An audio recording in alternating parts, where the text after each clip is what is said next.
Hello, geometry. So next up is we are going to solve quadratics by factoring. So we've been factoring quadratics, but we haven't actually been finding the x values for anything, and that's what we're going to do today in an equation. But please read the directions carefully. So we're going to do 6 examples together. After that, you need to pick 10 problems. Okay, so you're going to pick 10 problems to complete for credit. And the name of the game here is whatever 10 problems help you to improve. So if you are still practicing or, need a little more practice with factoring itself, then, pick these 2 questions here as part of your 10. If you feel really pretty comfortable with factoring, then you need to go and pick some of the harder questions. On the back side, there are 6 alien questions. And what an alien question indicates is that is a question that you should be able to do if you want to get an A in this class.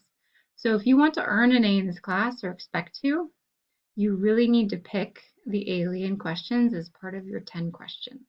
So just keep that in mind from here on out. We'll talk about all the leveling of questions as the year goes on. But alien questions are the tough questions, and they're for people that want an A in this class.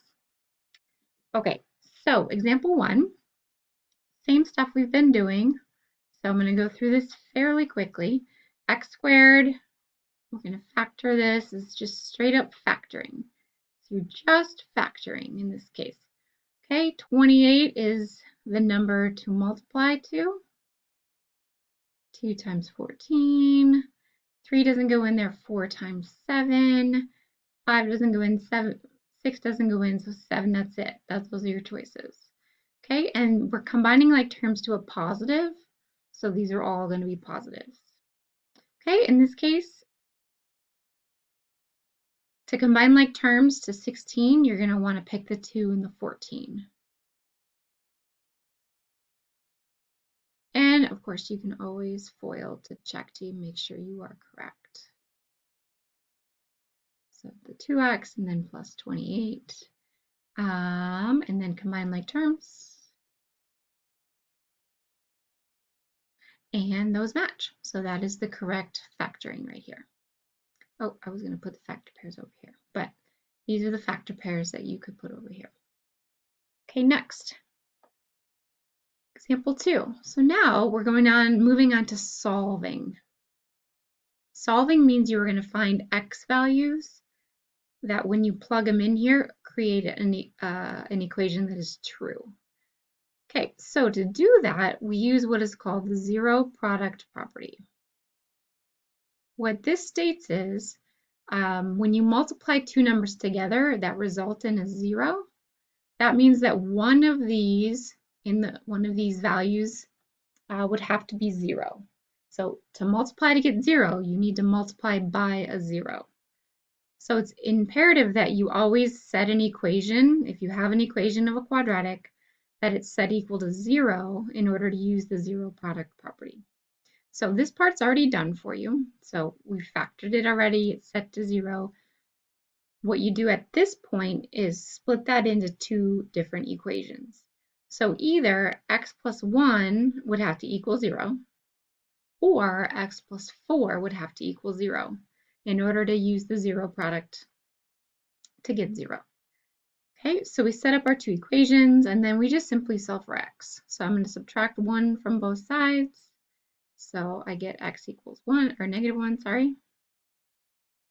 And then x plus 4, so I subtract 4 from both sides, and I get x equals negative 4.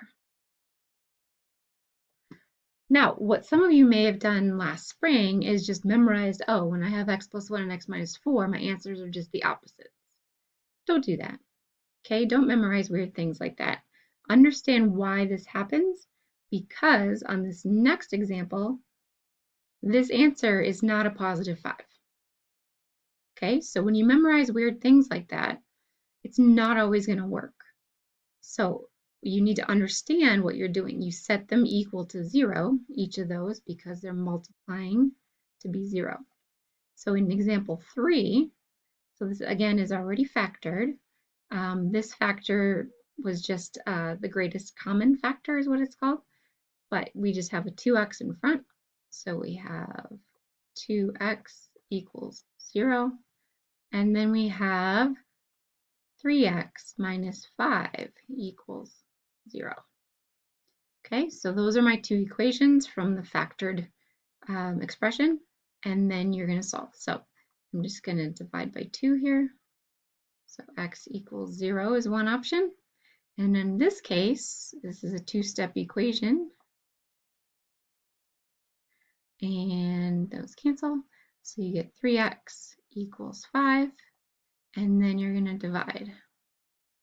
So this is a much harder version, but it also shows you that you cannot just say the answers are the opposite of what's in the parentheses, which is what a lot of people think it is, and it's not. It's not always true. The answer here was not just a positive 5. The answer was 5/3. So just be careful with that. So you split it up into two equations, both equal to 0, and then you solve them separately. Okay, next, example 4. So we haven't talked about this kind of factoring very much. We did very, very, very briefly on the first day. But just realize you can still do the same way we've been doing. Okay, so we have an x squared, but this time I have a 5x, and then notice the c value here. There is no c value. There is no number on the end. So that just means that you have to multiply to 0. Okay, so you could do it the long way. There's a shortcut for this, but I'll just show you the long way. So you could do it the long way. So still set this up, and then you'd have a 0, and then the combined like terms would have to add up to a 5x. So this would have to be 5. So it looks something like this. Looks kind of silly because there's a 0 here. So to just shorten that up a little bit, instead of saying x plus 0, what we do is just say x. So this turns into just x times x plus 5. Or in other words, you have an x in common here, and you factor that out front. Okay, so this is called greatest common factor factoring. But so you have your two expressions, you set them each equal to 0. And then you solve. So x equals 0 is already an answer. And then you subtract 5, subtract 5. So x equals a negative 5. Okay, and again, this is called solving by factoring. Okay, so you solve by factoring. You factor first and then split up into two equations and solve. Okay, the other thing to keep in mind, solve by factoring, you have to set it equal to 0. These ones are already set to 0 for you. So that part is done. Okay, next, so quadratic here, equal to 0. And this time we're doing factor pairs again of negative 28. So, wow, there's a lot of those, right? Negative 1 times 28, 1 times negative 28, negative 2 times 14, 2 times negative 14. Oops. There we go. Negative, so 3 does not divide into 28, but 4 does. Whew, all right, so here's all my choices. I want to combine like terms to get a negative 3. So I'm going to pick this guy, which combines to negative 3. So x plus 4 and x minus 7 equals 0. Now you could come off to the side here or underneath. You probably have a little bit of room underneath. And you could just check it out to make sure that you are correct. You always want to make sure that you factored it correctly, or else the solving isn't going to work. Okay, 0. And then combine like terms. And that matches, so we're good. So this is the correct factorization.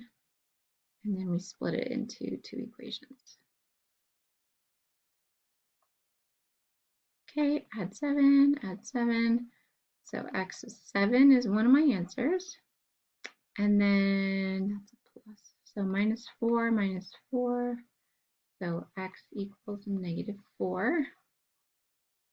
is my other answer. Last thing, so this is the alien type of question as I was talking about.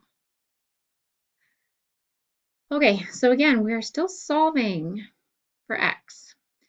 So these ones are not set to 0. So you always have to make sure it's equal to 0 to use the zero product property. So we are going to move terms in order to set it equal to 0. So in this case, the easiest way is to move this x term. So to move it, I'm going to either add or subtract whatever it takes to cancel. In this case, subtract x. Now, please write whatever you're adding or subtracting to the other side under its like term. Makes it easier to see how to simplify. So we have x squared. This is negative 9x minus x is negative 10x. And then minus 24 we just bring down, and then equals 0. Okay, factor pairs of negative 24. There's a ton of those.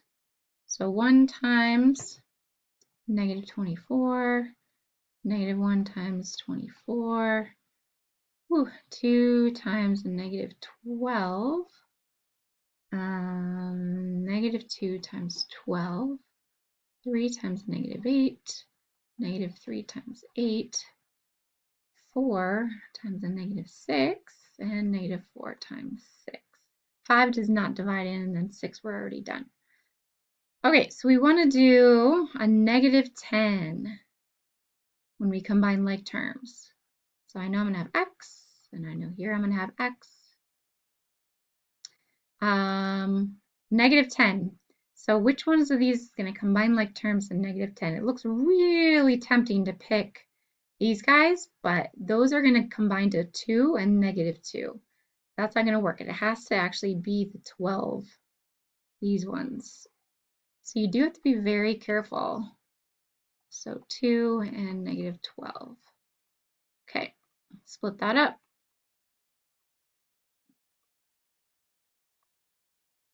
And then solve for x. So subtract 2 from both sides, you get a negative 2. Add 12 to both sides, and you get a positive 12. Ooh, that doesn't look good. I'm just going to erase that. 12. Okay. So those are the hard versions. Again, if you think you are on the road to earning an A in this class, you really should pick these alien questions as part of your 10. Okay, that's it for today. See you next time.